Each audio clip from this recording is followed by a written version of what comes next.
just gear it down, lift, gear down, and take my time and steer into it. Just like that. You see how smooth that is? Oh, that is smooth. Oh, okay. Ow. Inside bend. And there we go. It made the turn full send. Full send, almost 300, and it made the turn. That is a double. Hey, welcome back to another video with Legends, and we just got that bush rolling there. But yeah, welcome back. Another CPM1 video. This time around, it's kind of like a tutorial, a kind of guide thing on the physics with some of the cars, because I have seen some comments about some cars being troublesome, even though they claim that they did some COG fixes.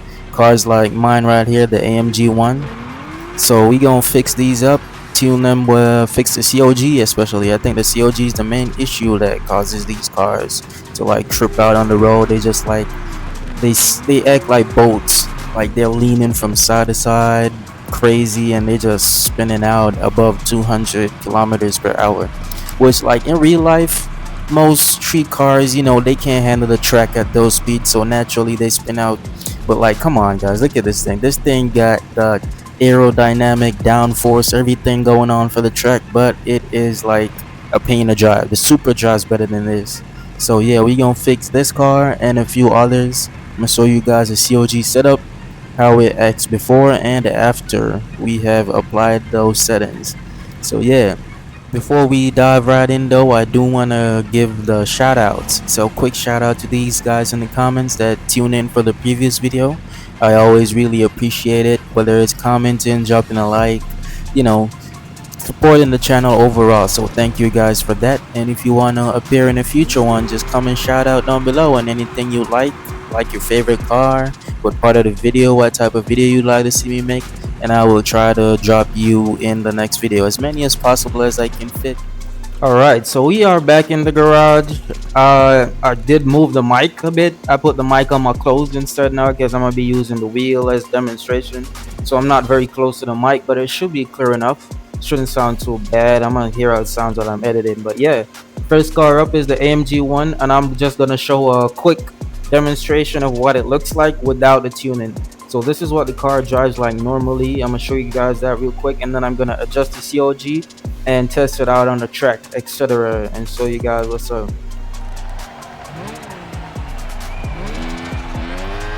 So you see that it's just like it's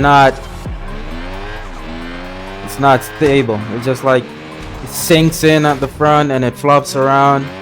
So yeah, we can't drive properly like that. We're gonna have to get that fixed. So let's go back in the garage.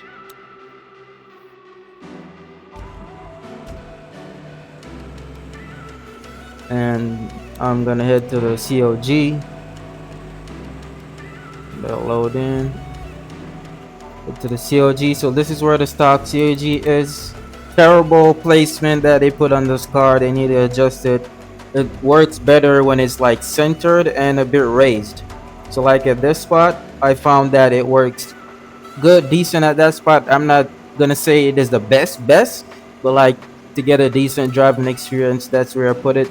For my suspension, it's not too stiff, not too soft. It's just enough to clear the bumps on the racetrack and so on.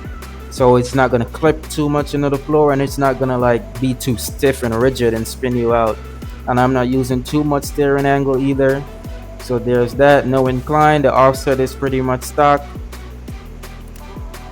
As for the engine, I'm using the stock engine and stock gearbox, nothing too crazy. You can upgrade it however you want, but I'm using the stock just to keep the sound authentic. So let me show you guys the results for this car right now after switching the COG to that placement and using that suspension.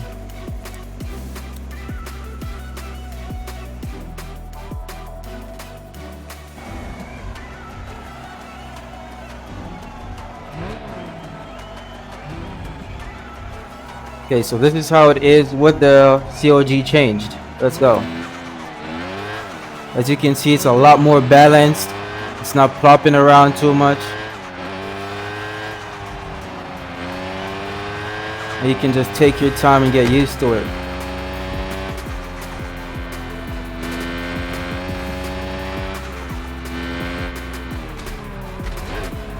Clears the bumps very well, not too bumpy, and it's not clipping in the ground too much.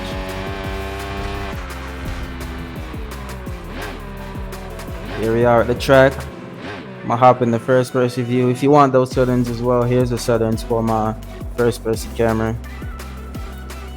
So I'm gonna keep that right there, and let's go test it. Let me switch to the manual shifters because I like the paddle shifters. So yeah, let's give it a run at the track.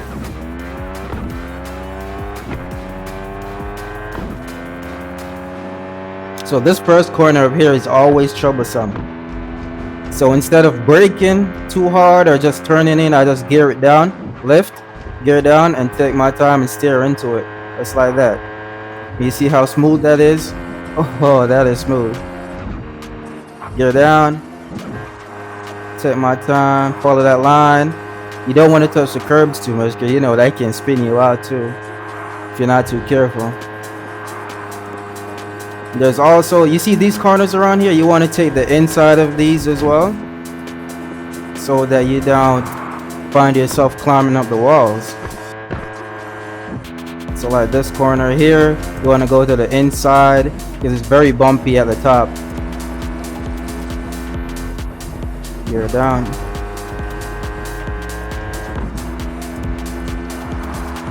And it's just so smooth now with these settings. And we just cleared that. I feel like we can move to the next car now and let me guys know what you think about it. I'm running it stock as well, the engine that is. For the COG, I moved the COG to this position. So if we click reset, it was down here. I kind of shifted it up a bit and to the center as well. Similar to the AMG one, but not too much to the top. And I realized that kind of made it more stable than how it was before. This is the suspension as well. I should put this at about 40, give it a little bit more angle, but yeah. This one's running a softer suspension that I find works really well for the R8 on the track. This soft suspension clears the track pretty well. So I rock with that. Gearbox and everything else is stock. Engine is stock. The V10 engine is in it. So yeah, let me show you guys how it operates at the track. Or in the desert. You know what? It's better to go to the desert. Let's test it out in the canyons. Turn it in here.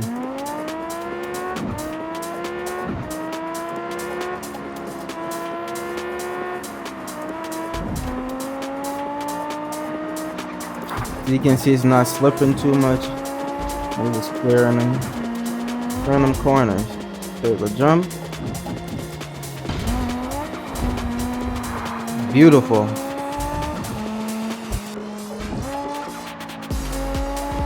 You see that you can be a lot more aggressive with it.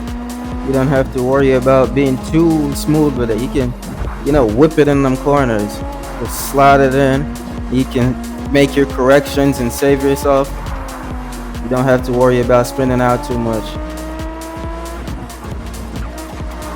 Oh, that's so good. I went too close there, but yeah, it's otherwise it's pretty good. You just need to get used to it, be smooth with it.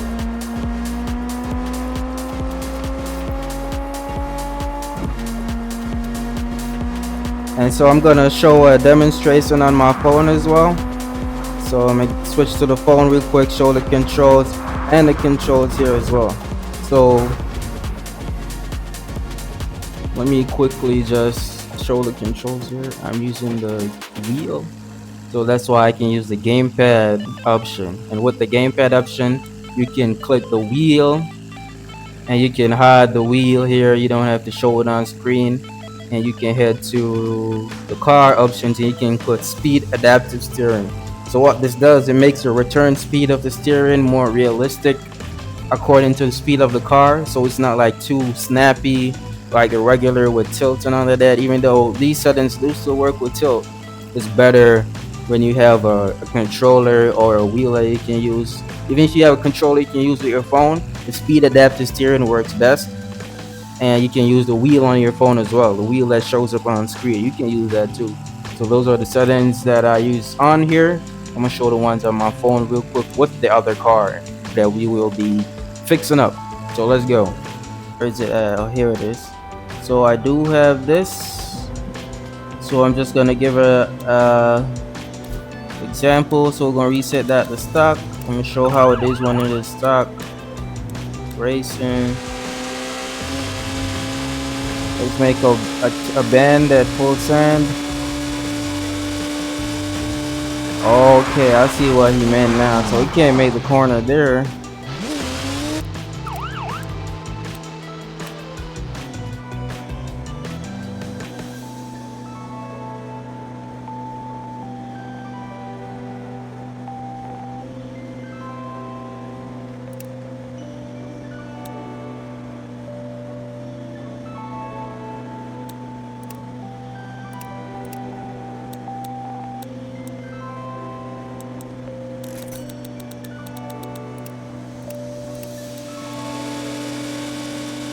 Inside bend, and there we go. It made the turn full send.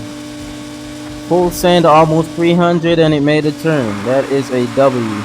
I have the 918 on another account, so I won't really go through too much trouble logging in there. I'm gonna put it into another group of cars that you guys might want me to take a look at. So let me know which other cars you want me to look at, and I'm gonna make a list and do future videos for more better handling for these cars for you guys. So yeah, as always, thanks for watching. Drop a like and subscribe if it was helpful, and see you in the next one. Stay safe.